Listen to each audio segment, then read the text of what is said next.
Good evening friends, કેમ છો? મજામાં ને? જય શ્રી કૃષ્ણ, જય માતાજી, જય દ્વારકાધીશ, જય સ્વામિનારાયણ. તો કેમ છો મિત્રો? આ બધું અંધારું અંધારું થઈ ગયું છે, લાઈટ કરવા દે. તો કેમ છો મિત્રો? બધા મજામાં છો ને? તો જો ઘણા ટાઈમ પછી આપણે ઘરમાં મળ્યા છીએ, ઘણા ટાઈમ પછી. અને આ બધાની તબિયત એવી બગડી છે ને કે ઠો ઠો ઠો ચાલુ જ હોય. તો કેવું છે મિત્રો? જલસા છે ને? શું કે? તો જો અત્યારે છે ને આ લોકો શું કરે છે દેખાડી દો. જો કાવ્યાબેન, હું કેમ રોતી હતી મારી દીકરી? એ હેરાન નહીં કરવાની હો, માર તુલસીનો ક્યાં હેરાન નહીં કરવાની જરાય, એટલે જરાય.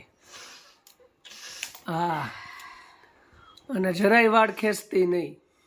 કાઢી દો. તારે ખેંચવાના જ નહીં વાળ.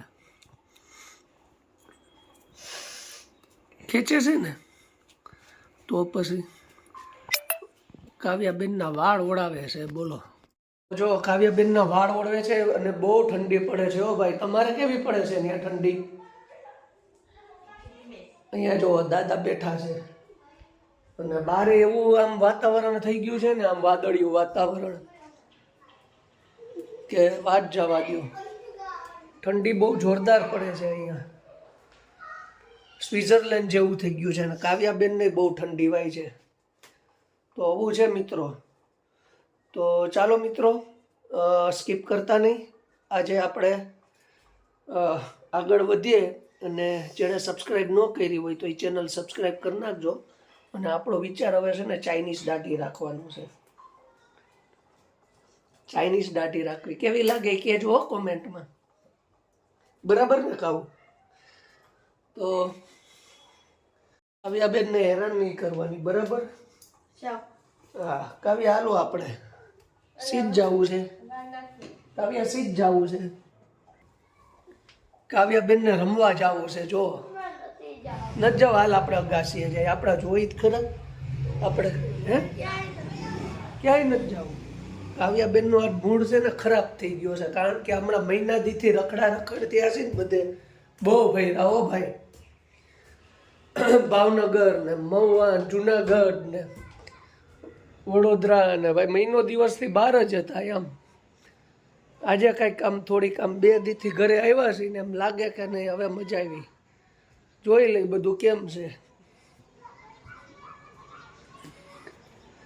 આ બધું રેડી જ છે ભાઈ. અહીંયા કોણ આવવાનું હોય બીજું તો? અને આ બાજુ છે ને બધા ક્રિશ્ચનના મકાન છે, એટલે હમણાં એનો તહેવાર ચાલે છે, ક્રિસમસ. કાઉબેન રિહાઈ ગયા છે. જો એનું ન સાંભળવાનું હોય. હવે તો હું એનું સાંભળવું હોત તો આપણે વહેલું જુનાગઢ જવું પડે. અમુક લોકોનું સાંભળવાનું જ નહીં. એક કાનેથી કાઢવાનું ને એક કાને સાંભળવાનું ને એક કાને કાઢી નાખવાનું. તો અરે અડે તો ખરા. અવાજ ઘણાય મળશે હજી તને, સાંભળા જ ન કરવાનું હોય. કાવ્યાબેન અને એના મમ્મીનું પાછું આજે સમાધાન કર્યું છે. નથી કરવું?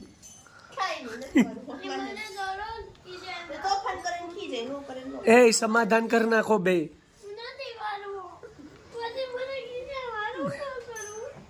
હવે એવું સાંભળવાનું જ ન હોય. હવે ઝીણું ઝીણું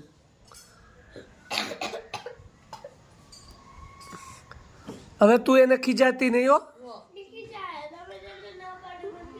ખીજાય મને ફોન કરી દેજો. હું ગમે ત્યાં આવું, દુનિયાના ગમે એ પડમાં સુપરમેનની જેમ આવતો રહી.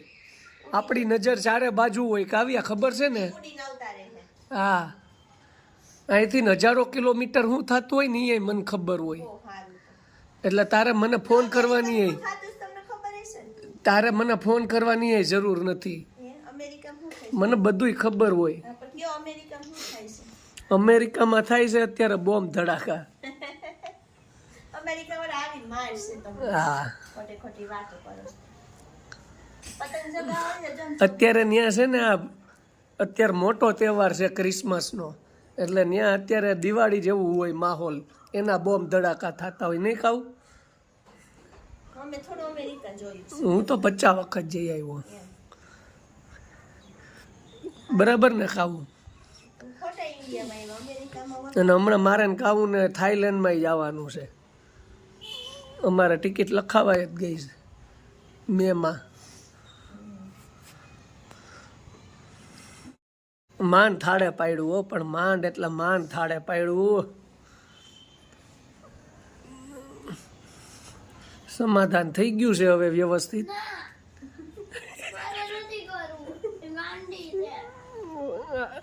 સમાધાન થઈ ગયું છે હવે વ્યવસ્થિત. હા કાંઈ નહીં, હાલો એક તરફી સમાધાન થઈ ગયું છે.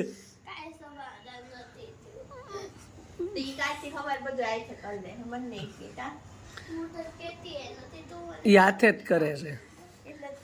મને કે જે ખાવું હું કરી દઈ તને, ચા પાણી રોટલી શાક દાળ ભાત.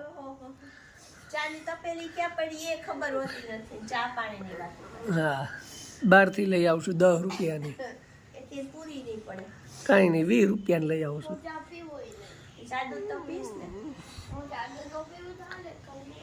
તો મિત્રો, રાજી ખુશીથી આ ઝઘડો અહીંયા પૂરો થાય છે. હવે આમાં જ પૂરો કરવો પડે ને મારે.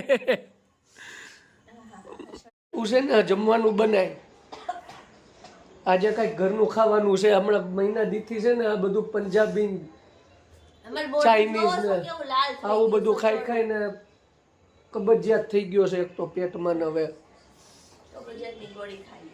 કેટલીક ખાવી પણ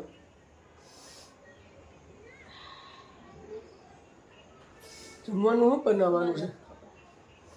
આ શાક ને ભાખરી બનાવી નાખ. આ તો ખાવાનું જ હોય ને, કઈ રજાના દિવસે શું હોય? તમારે રજા જ હતી ને હમણાં મહિનો દી. રજા જ હતી, હવે મહિનો દી રેખરા જ ખરા. ભાવનગર ને જુનાગઢ ને મહિનો જ થઈ ગયો ને. તે ગમે એટલું ફેરવો ને તો એમ કે એટલું જ આવું છે. આમાં તો આવું છે ભાઈ. જો મિત્રો, આ પાછું ચાલુ થાય ને બંધ થાય ને એવું આમ ધીમી ધીમી ઓલું હું કે ધ્રુજારી આવ્યા કરે છે ધરતી કંપની.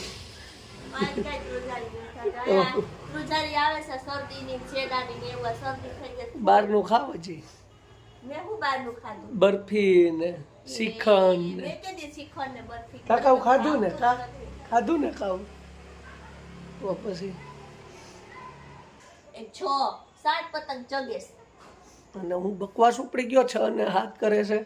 બકવાસ કાઈ નહીં, કહું છું પતંગ 7 પતંગ ચગે કે એક પતંગ ચગે. એક જગ્યા ને હાથ આને બતાવો એટલે ખબર કે કેટલી. આ જો એક જ જગ્યા છે ને, જો જે કઈ તમે એટલું થોડુંક નજીકથી બતાવો તો ખબર પડે. એક જ જગ્યા નહીં ખાવું.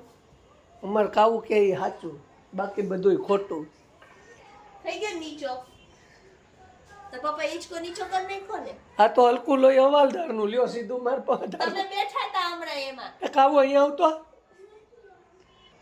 આ જો તારે લીધે પાછી રહી જો. કોઈ ગઈ પણ તમે ઈચકો નીલો કરે ખોલી કર દો. હવે હું તો હવે આજે બેઠો, તું રોજ રાત્રે આવી હિચકે છે. કોકને એમ લાગે જો આમ દૂરથી આમ હિચકે, કોકને શું લાગે ખબર? આ એવી રીતે હિચકે ને કે એમ લાગે આ ભૂત હિચકે છે. 4-5 ફૂટ તો દૂર જ હાલે એમ.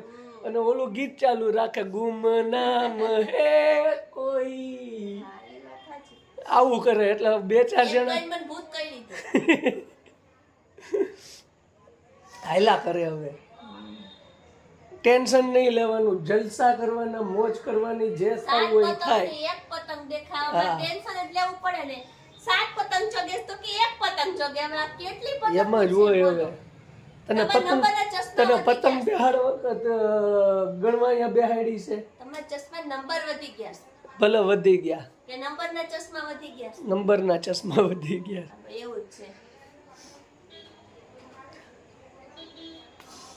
હાલો મિત્રો, આની હારે બહુ લાભ બિલ અપ કરવી નથી. એક તો મને ચેપ લગાડી દીધો, નીચે જાય કાવું બે. હાલો આપણે નીચે આવતો રે મારો દીકરો, મારો વાલો. હાલ જે હા તારું નથી કામ હા મેં રસોડું હોય છે અમાર કાવ્યા હમણાં રસોઈ કરી નાખશે હો મિત્રો. કાવ્યા કરી નાખાય ને ના નહીં? આજે ભાત ખાઈ આવવાનું બાર જમવું છે. સારું હાલો આજે બાર. કાવ્યા કે એમ આજે બાર જમવું છે ને બાર. હાલો આજે બાર. જો માંડ મેળે આવ્યું કાકા માથા ઉપર બરફ મૂકી દેવાનો. હા બોલવા વાળા બોયલા કરે. હું છે અમારે કાબુને છે ને જમવા જવાનું છે બાર. તો તું તારી રીતે રસોઈ બનાવી લેજે. તો ચાલો મિત્રો આપણે આ વ્લોગ અહીંયા પૂરો કરીએ છીએ. નેક્સ્ટ ટાઈમ પાછા મળશું. અને હું ને ખાવું બેન હવે જમવા જવાના છીએ.